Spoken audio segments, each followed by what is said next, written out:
Padre, continuamos en tu divina presencia, dándote las gracias por el Señor Jesucristo, nuestro glorioso Salvador. Hemos de abrir el libro santo. Deseamos ser edificados en esta mañana con tu bendita palabra. Te pedimos, Padre amado, tu asistencia, tu guía, tu dirección. Glorifícate asistiendo en la necesidad de tu pueblo, dándonos la porción que requerimos. Te pedimos, Padre amado, que salgamos de este lugar gozosos de haber oído hablar a nuestro Dios. Te pedimos estas cosas y para ti sea la gloria y la honra en el nombre del Señor Jesucristo. Amén. Amén. Vamos, hermanos, a leer en el libro de los Hechos, en el capítulo 2. Hechos, capítulo 2.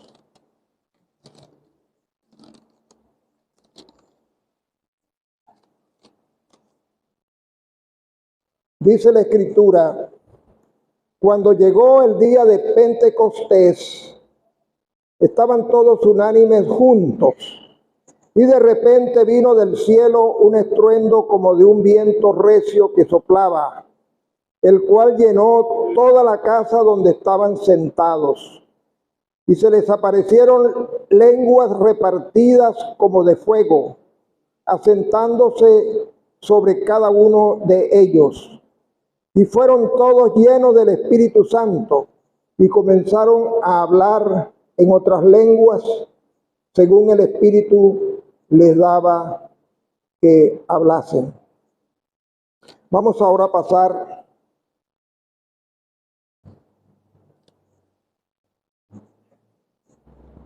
en este mismo capítulo, pero al versículo 36. El apóstol Pedro, de pie, hablando a los que le escuchaban, y dice: sepa pues ciertísimamente toda la casa de Israel que a este Jesús, a quien vosotros crucificasteis, Dios le ha hecho Señor y Cristo. Al oír esto se compungieron de corazón y dijeron a Pedro y a los otros apóstoles: varones hermanos, ¿qué haremos? Pedro les dijo: arrepentíos y bautícese cada uno de vosotros en el nombre de Jesucristo para perdón de los pecados, y recibiréis el don del Espíritu Santo. Versículo 41. Así que los que recibieron su palabra fueron bautizados, y se añadieron aquel día como 3,000 personas, y perseveraban en la doctrina de los apóstoles, en la comunión unos con otros, en el partimiento del pan y en las oraciones. Versículo 44. Todos los que habían creído estaban juntos y tenían en común todas las cosas, y vendían sus propiedades y sus bienes y los repartían a todos según la necesidad de cada uno. Y perseverando unánimes cada día en el templo y partiendo el pan en las casas, comían juntos con alegría y sencillez de corazón, alabando a Dios y teniendo favor con todo el pueblo. Y el Señor añadía cada día a la iglesia los que habían de ser salvos. Pasemos ahora a la epístola a los Filipenses, capítulo 1, versículo 1. Pablo y Timoteo, siervos de Jesucristo, a todos los santos en Cristo Jesús que están en Filipos, con los obispos y diáconos. Y una última referencia en Apocalipsis, capítulo 1, versículo 10. Yo estaba en el Espíritu en el día del Señor, y oí detrás de mí una gran voz como de trompeta que decía: yo soy el Alfa y el Omega, el primero y el último. Escribe en un libro lo que ves y envíalo a las 7 iglesias que están en Asia: a Éfeso, Esmirna, Pérgamo, Tiatira, Sardis, Filadelfia y la Odisea. Bueno, hasta acá la lectura, esperando que el Señor nos bendiga con su palabra. Amén. La consulta telefónica de una persona que no pertenece a nuestra congregación, que nos visita con alguna frecuencia, me hizo meditar acerca del tema que tengo por delante. Él tenía una duda al respecto y consideré que, siendo un tema del que últimamente hemos hablado poco y hemos recibido, hermanos, a la congregación de la asamblea, pudiera existir en alguno la misma duda o alguna otra duda. El tema es amplio, voy a tratar de ser muy esquemático, y se refiere a la iglesia local. La iglesia local. La iglesia local, hermanos, forma parte del diseño de Dios. Siempre estuvo en su proyecto, en su propósito. Nosotros vimos allí en el libro de Hechos el relato de cuando se formó la iglesia, cuando el Señor estableció la iglesia en la tierra.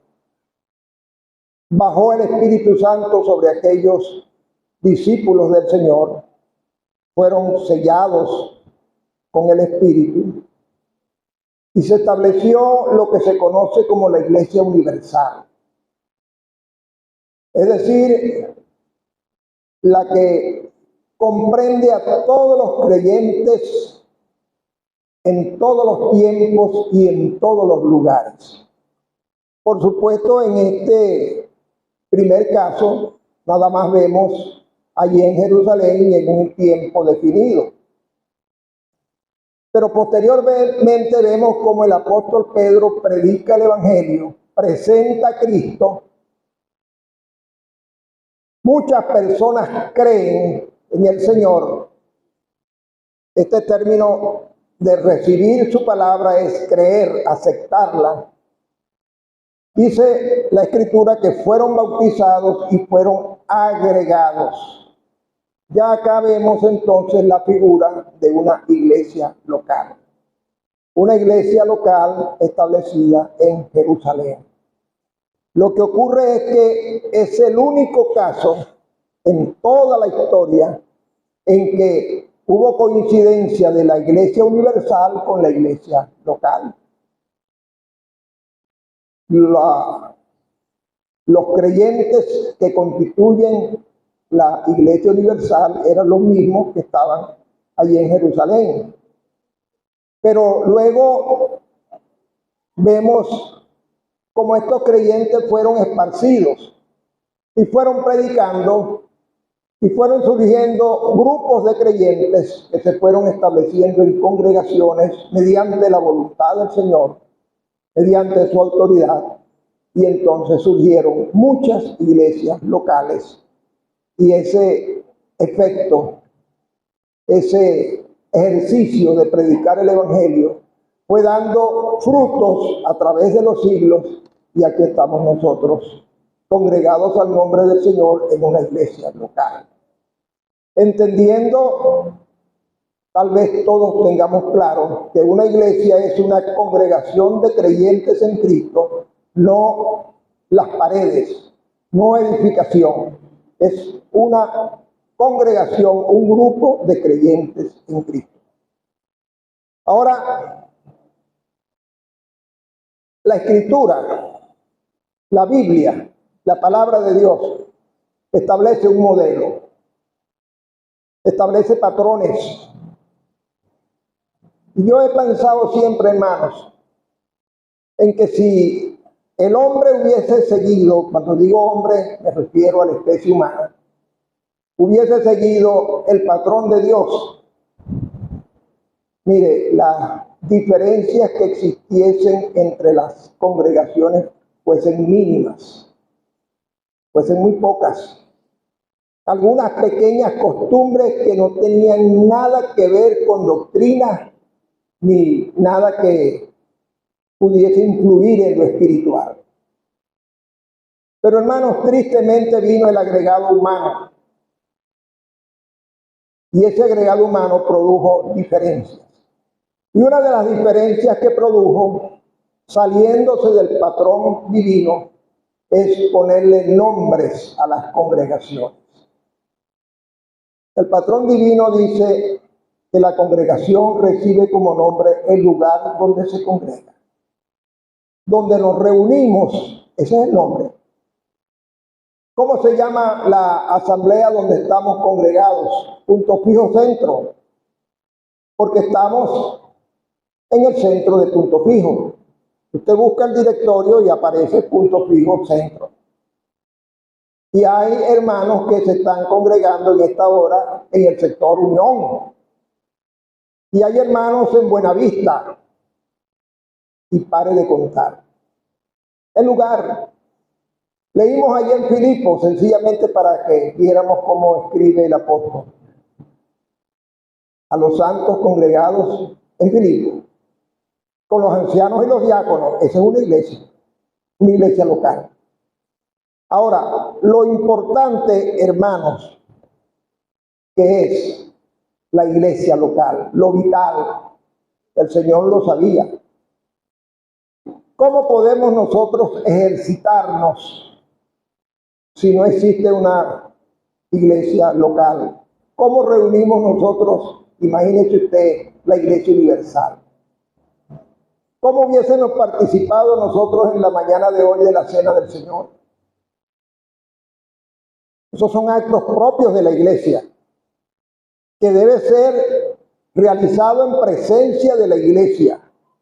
Ahora, reúna usted la iglesia universal para participar de la cena del Señor. Eso es imposible, hermano. Reunir todos los creyentes de Punto Fijo ya en un lugar realmente cuesta arriba. Imagínense la iglesia universal. Por eso la iglesia local cumple un papel esencial en la vida del creyente. La iglesia local tiene su propia dirección, vamos a decir, su propio gobierno, su propia autonomía. No quiere decir que está aislada de las demás congregaciones, no.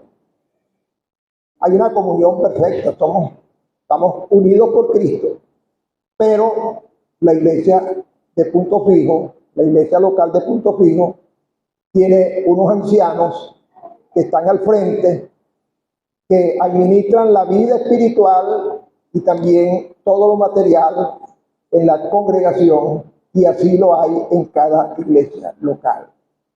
Y los hermanos de acá no van a interferir en las acciones y las decisiones de otras congregaciones, porque hay autonomía de acción. Y eso es algo bíblico, hermano. Ahora, la iglesia local cuida de nuestra vida espiritual, y yo me atrevo a decir inclusive de nuestros aspectos físicos. Cuando nos sentimos debilitados, hermanos, ¿cuánto apoyo recibimos de nuestros hermanos? Un hermano, una hermana que nos hace una llamada. Mira, ¿qué pasó? Hace muchos días que no te vemos. O si nos ven caminando en malos pasos, nos alertan, cuidado, alerta roja, no te conviene esto. Y nos enderezamos, hermano. Imagínense si nosotros no tuviésemos la iglesia local y cada quien actuara por su propia cuenta. Eso sería un desastre total, una anarquía. Pero gracias al Señor por la iglesia local.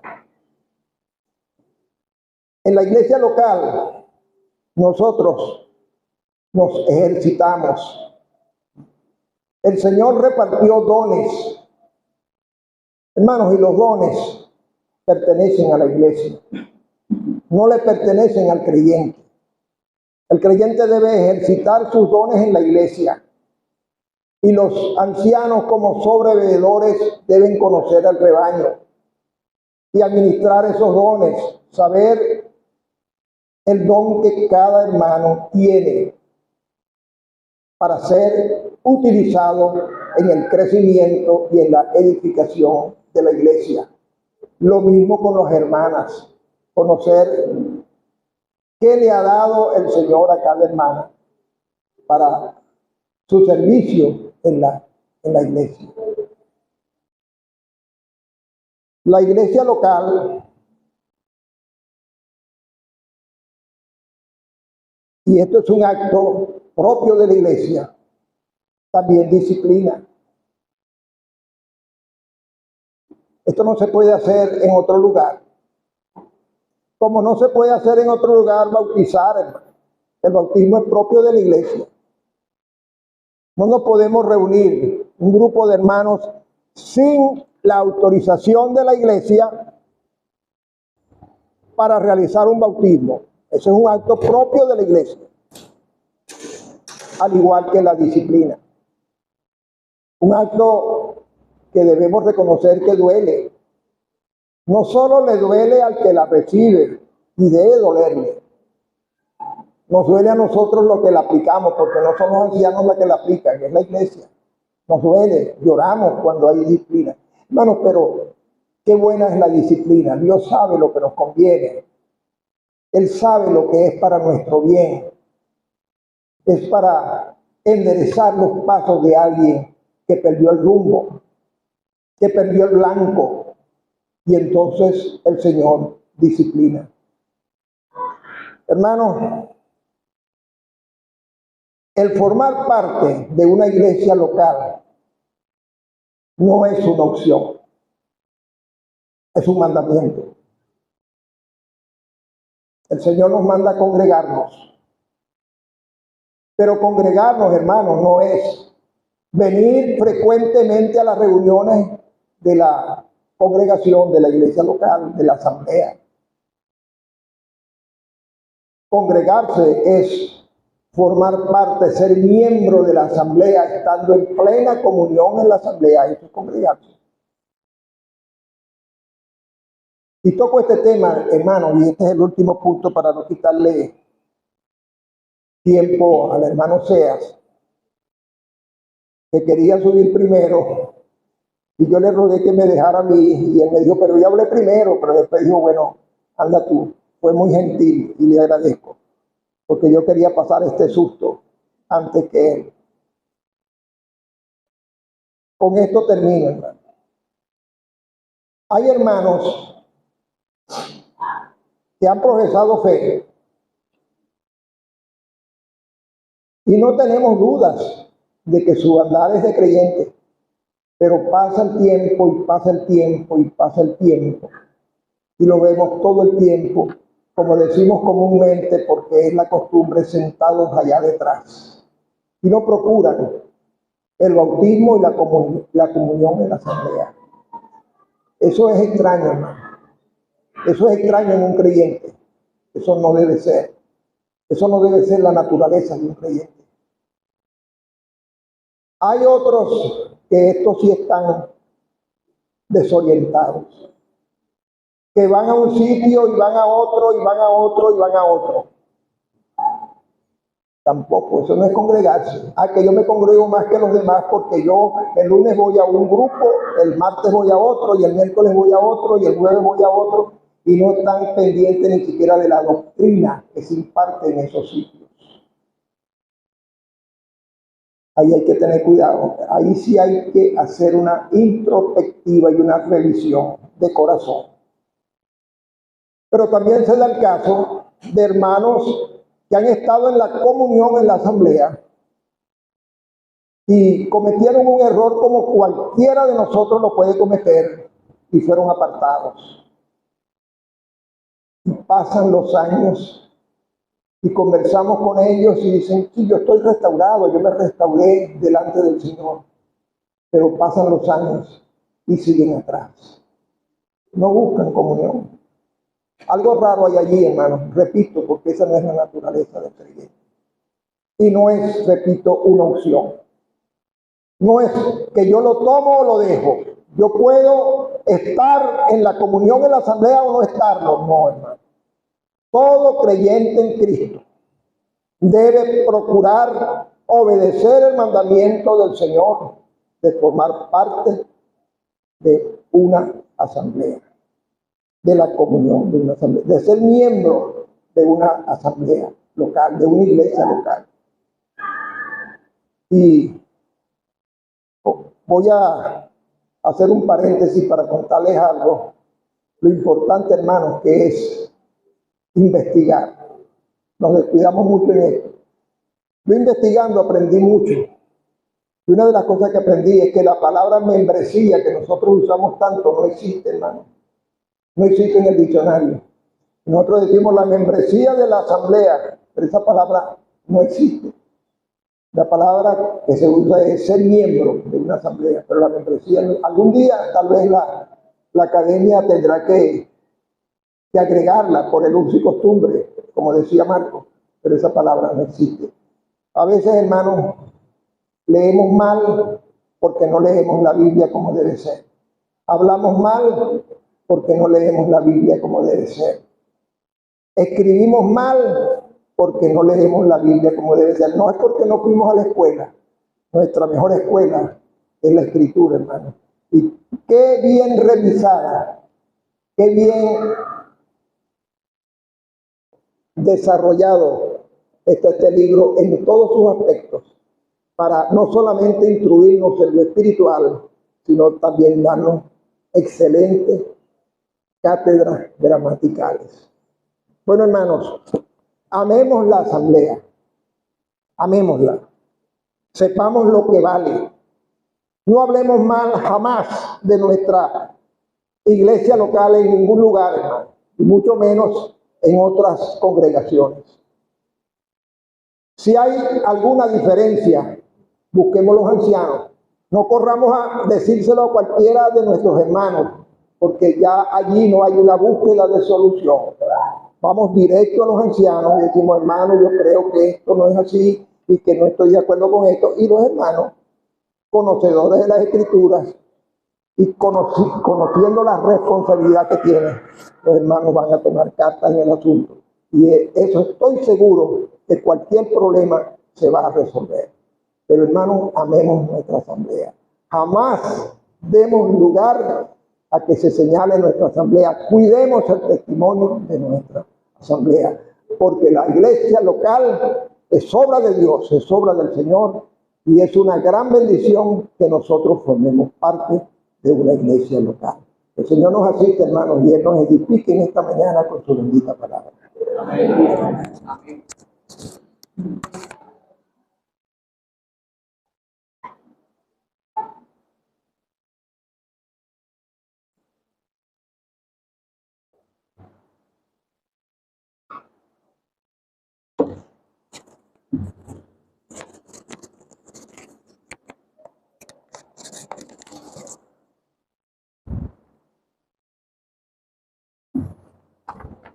Bueno, ya Amoroso pasó su susto y yo lo tengo entero. Vamos a leer una escritura, hermanos, en la carta a los Hebreos, capítulo 12. Amoroso adelantó algo del tema. Hebreos capítulo 12,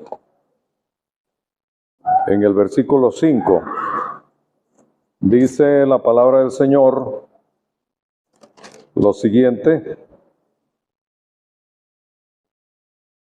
Hijo mío, no menosprecies la disciplina del Señor, ni desmayes cuando eres reprendido por Él, porque el Señor al que ama disciplina y azota a todo el que recibe por hijo.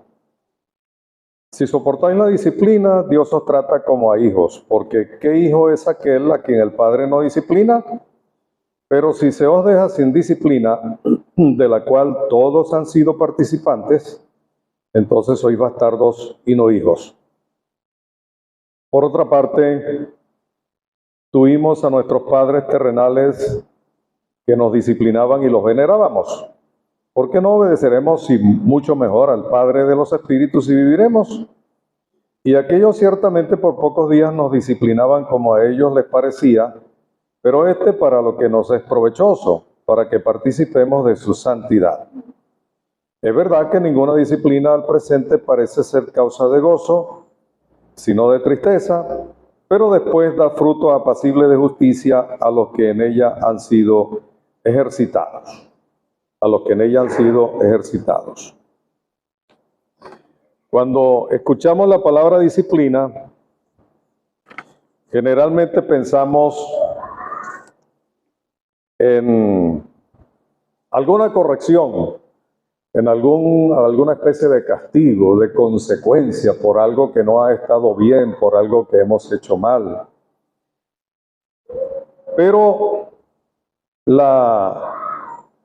el significado bíblico de la disciplina debemos entenderlo apropiadamente. No se trata solamente de corrección, de castigo, se trata también de instrucción, de entrenamiento. Hay una definición secular de disciplina que dice que es el conjunto de reglas de comportamiento para mantener el orden y la subordinación entre los miembros de un cuerpo o una colectividad, en una profesión o en una determinada colectividad. Habría que agregar el orden, la subordinación, pero también la competencia. Por ejemplo, cuando yo vivía en Mérida, todos los días a las 5 de la mañana se escuchaba el tropel de una tropa trotando por la calle del frente a las 5 de la mañana, con la temperatura en 10, 11 grados más o menos. Pero eso es ¿para qué? Para que el soldado esté entrenado, bien despierto, agarrando fuerza. Y después viene la alimentación apropiada, el ejercicio, subir montañas, etcétera, etcétera. Y el entrenamiento para que el soldado esté debidamente preparado y con la competencia necesaria para ejercer sus funciones. Y es lo que encontramos en la palabra del Señor, no solamente la corrección, el castigo, cuando algo se ha hecho mal en mayor o menor grado, dependiendo de la gravedad del caso, habrá la severidad de la disciplina, el tipo de la disciplina, pero el Señor nos quiere entrenar para que tengamos competencia espiritual. El apóstol Pablo dice que nuestra competencia viene de Dios, viene de arriba, no puede salir de nosotros mismos, no tenemos capacidad. El Señor ha hecho morar en nosotros el Espíritu Santo y eso es ya parte de la capacidad, pero necesitamos la instrucción, necesitamos el entrenamiento, necesitamos la corrección. Cuando uno lee el libro de Jeremías, uno puede encontrar que este hombre que ejerció su ministerio a lo largo del reinado de 5 monarcas, él comenzó su ejercicio de profecía en el reinado de Josías, a quien le sucedió Joacás.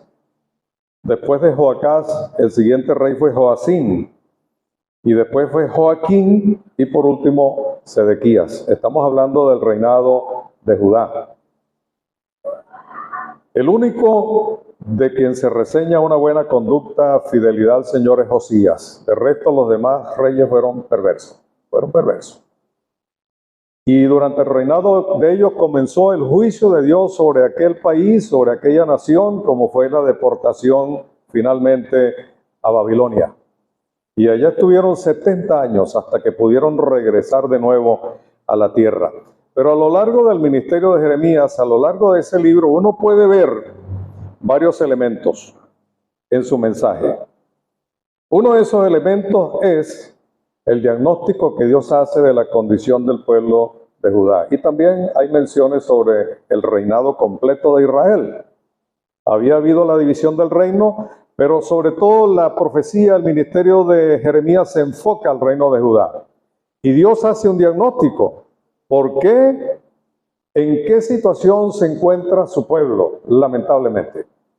La idolatría, la maldad, diferentes clases de pecados estaban reinando, por así decirlo, en aquel pueblo. Y Dios está mirando, Dios está conociendo cómo está su pueblo. Dios está haciendo un diagnóstico y lo está revelando. Está mostrando cuál es el mal. El pueblo ha dejado al verdadero Dios y se ha ido tras de la idolatría. Son pocos. Es pequeño el remanente que sigue siendo fiel. Pero en general se han apartado de Dios y están cometiendo toda clase de maldades. Pero Dios está haciendo advertencia. Dios está mostrando parte de sus atributos y está haciendo llamamiento al arrepentimiento, a volverse a Él, pero también está haciendo advertencia. Va a venir el castigo, mi ira va a salir para destruir.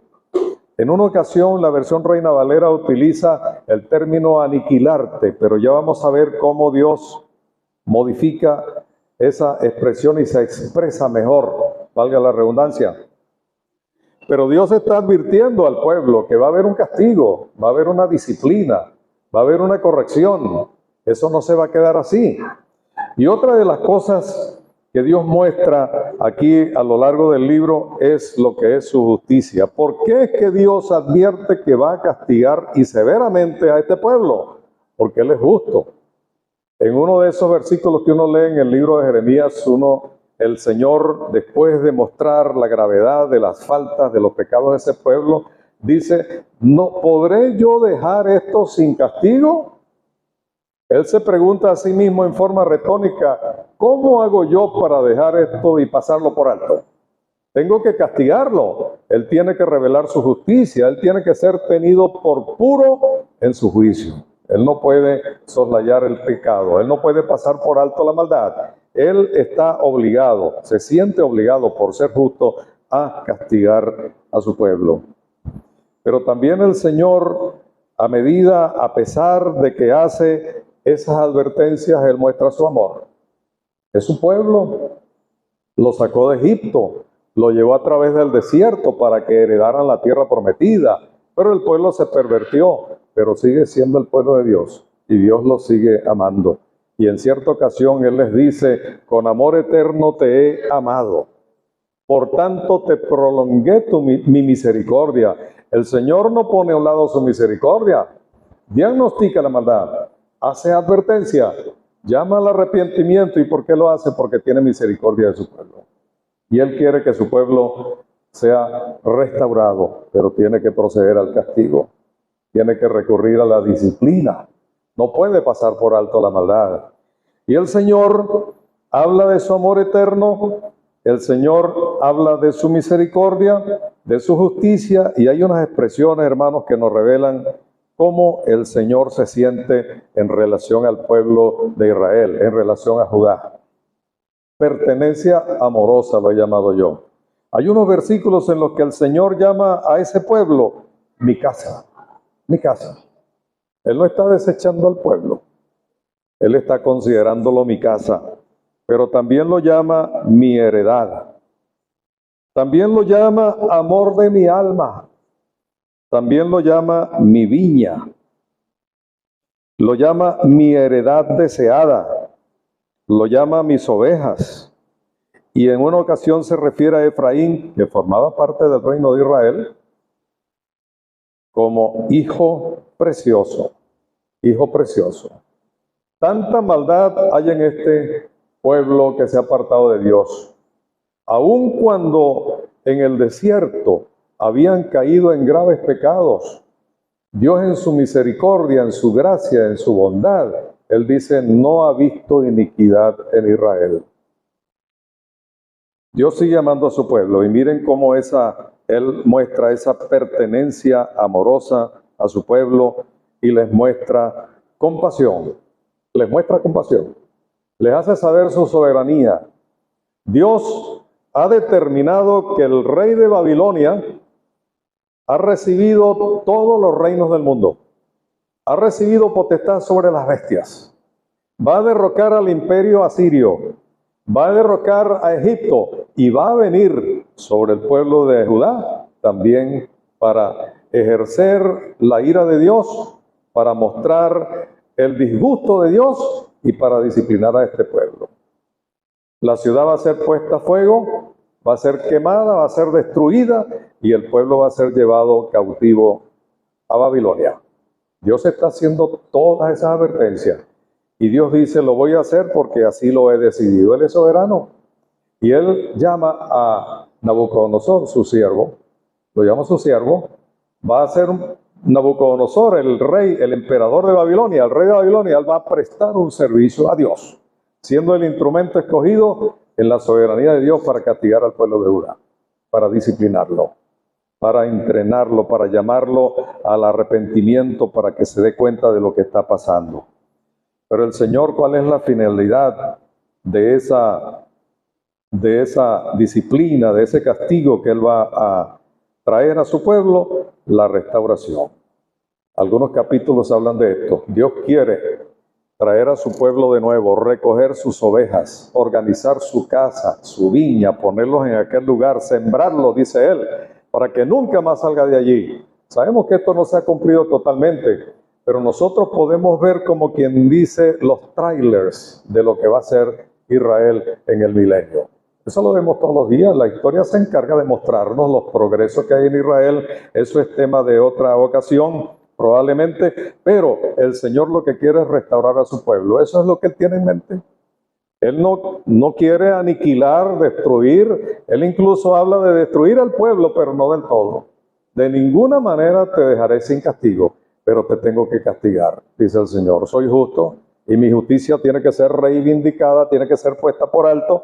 No podemos soslayar el castigo. La disciplina es inexorable. hay esperanzas, promesas, bendiciones. Cuando uno lee los capítulos 29 y 30, qué hermosura de promesas para este pueblo. Y el pueblo a lo mejor podría decir, bueno, pero si Dios tiene en mente tantos pensamientos, por ejemplo, vamos a ver si consigo el versículo por allí, capítulo 29, que dice el Señor: yo sé los pensamientos que tengo acerca de vosotros, dice Jehová, pensamientos de paz y no de mal, para daros el fin que esperáis. Entonces me invocaréis y vendréis y oraréis a mí, y yo os oiré. Y me buscaréis y me hallaréis, porque me buscaréis de todo vuestro corazón. Y seré hallado por vosotros, dice Jehová, y haré volver vuestra cautividad, y os reuniré de todas las naciones y de todos los lugares a donde os arrojé, dice Jehová, y os haré volver al lugar de donde os hice llevar. Yo soy soberano, yo soy quien los va a dispersar. Yo soy quien decreto el cautiverio y la destrucción de Jerusalén y del reino de Judá, y el castigo inexorable e irremediable de los impíos que no se arrepienten, de aquellos que no formaban parte del remanente, entre ellos Sedequías, el rey último de ese reino. Pero en su soberanía, Dios: tengo pensamientos acerca de vosotros, pensamientos de paz y no de mal. Y algunos podrían decir, bueno, pero si es así, ¿por qué Dios no nos bendice de una vez y nos deja tranquilos? No, de ninguna manera te dejaré sin castigo. Tengo que castigarte, es necesario, soy justo, no puedo pasar por alto el pecado, pero ustedes van a ser restaurados, ustedes van a buscarme, van a clamar a mí, van a orar a mí, yo los voy a oír. Me buscarán y me hallarán, porque me buscarán de todo vuestro corazón.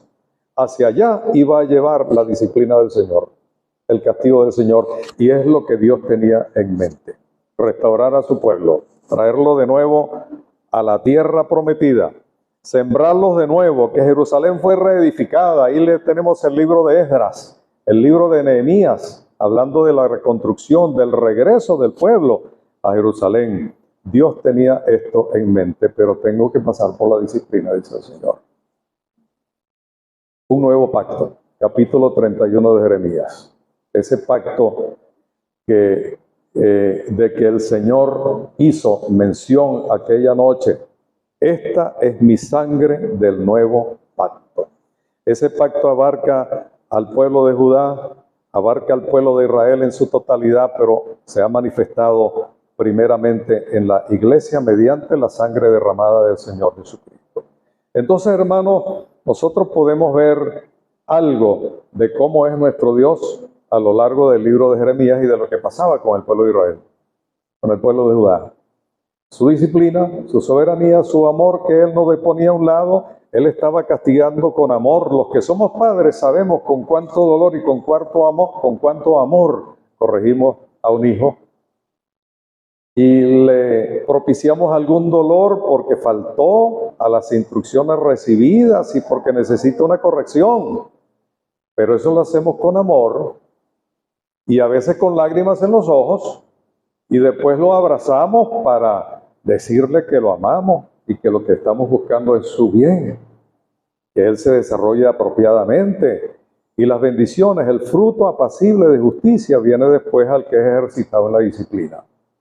El Señor, con ese amor, con esa compasión, con esa misericordia que le impedía destruir de todo al pueblo de Israel porque lo amaba, lo quería era restaurar. Quería hacerles sentir su maldad para conducirles al arrepentimiento y hacerlos volver y volverlos a poner en su sitio. Y esto se cumplirá totalmente en Israel cuando el Señor venga en gloria. Dice la Escritura que Dios va a derramar espíritu de arrepentimiento en su pueblo. Y ellos van a llorar cuando vean al Señor, cuando reconozcan a aquel al que traspasaron, y se van a arrepentir y van a entrar al reino milenial de Cristo, todos salvados, todos arrepentidos. Todo Israel será salvo, dice la Escritura. Entonces, hermanos, ¿pero qué diremos de la iglesia que somos nosotros? Nosotros no somos Judá, ni somos tampoco Israel. Somos el Israel de Dios, sí, en cierta forma, pero somos la iglesia. Somos producto de ese nuevo pacto mediante la sangre del Señor Jesucristo. Y el Señor disciplina a su iglesia. El Señor nos disciplina a nosotros también, nos entrena, nos instruye. Dice la Escritura que toda la Escritura es inspirada por Dios y útil para redarguir, corregir, instruir en justicia, a fin de que el hombre de Dios sea perfecto, enteramente preparado para toda buena obra. Pero a veces también se trata de algún castigo de parte del Señor. Y hay diversos grados de disciplina en la que el creyente puede ser ejercitado en alguno u otro momento, todos los días de nuestra vida. La Escritura dice que si se nos deja sin disciplina, porque no somos hijos, eso es grave, eso sería grave, que uno nunca padezca por la disciplina del Señor, será porque no seríamos hijos. Hay muchas razones, hemos leído en la Escritura en esta mañana, que no debemos menospreciar la disciplina del Señor. Debemos recibirla con gozo. Debemos recibirla con gozo. Recuerdo en otra ciudad, en cierta ocasión, a un hermano se le hizo una reprensión pública porque había incurrido en una falta que llegó a oídos de los ancianos. Y entonces uno de los ancianos subió al púlpito, leyó una escritura y dijo que esa escritura era para reprender al hermano fulano de tal. Y el hermano fulano de tal estaba sentado en el primer banco, estaba al lado mío. Él, después que se levantó, que terminó el culto, él abrazó a los hermanos, abrazó a los ancianos y les dio gracias por la reprensión. Y después nos fuimos juntos porque yo iba para su casa y alguien en el camino me decía, hermano, voy contento y feliz porque yo necesitaba eso. Y él le dijo a los ancianos, al hermano que presidió el acto, gracias hermano porque yo necesitaba eso. No menosprecies la disciplina del Señor, ni desmayes cuando eres corregido por Él, porque el Señor al que ama castiga y azota, a veces azotes, pero es aquel a quien ha recibido por hijo. El Señor nos puede azotar. ¿Con qué fin? ¿Por qué? Porque Él nos ama. Porque somos sus hijos y como a tales nos trata. Si se os deja sin disciplina, sois bastardos y no hijos, para recibir provecho, para participar de su santidad. ¿Cuánta es la santidad de Dios? Es absoluta. Como decía un predicador, hablar de Dios como santo, santo, santo, o decir que es santo es lo mismo, porque Él en forma absoluta, Él es santo. No hace falta decir que es 3 veces o 4 o 5 veces santo, simplemente Él es santo en forma absoluta. Y de esa santidad nosotros somos participantes cuando el Señor nos disciplina. Y si hemos de pasar por algún castigo serio, hermano, después va a venir un fruto apacible de justicia al que ha sido ejercitado en la disciplina del Señor. Ese fruto va a ser apacible, va a ser algo suave, algo consolador, algo animador y de justicia en nuestra vida, en la vida del creyente, porque hemos sido ejercitados en la disciplina del Señor. Entonces, hermanos, como quiera que sea la disciplina del Señor, instrucción, entrenamiento o algún castigo por el que tengamos que pasar, que el Señor nos guarde de caídas, pero no menospreciemos la disciplina del Señor ni desmayemos. Echemos adelante, echemos mano de ese fruto apacible de justicia que nos permitirá vivir en temor, en alegría, en gozo delante del Señor, en paz, hasta que Él venga por su pueblo. Que el Señor bendiga su palabra. Amén. Vamos a orar. Te damos gracias, Señor, por tu palabra en esta mañana. Gracias por tu ayuda, gracias por tu bendición. Gracias por esta reunión. Gracias por lo que podemos ver en tu palabra que estimula nuestro corazón a ser fieles, a depender más de ti, a saber que tú nos amas y que tú deseas nuestro bien. Llévanos con bien de regreso, guárdanos en todo momento. Recibe las gracias en el nombre del Señor Jesucristo. Amén. Amén. Himno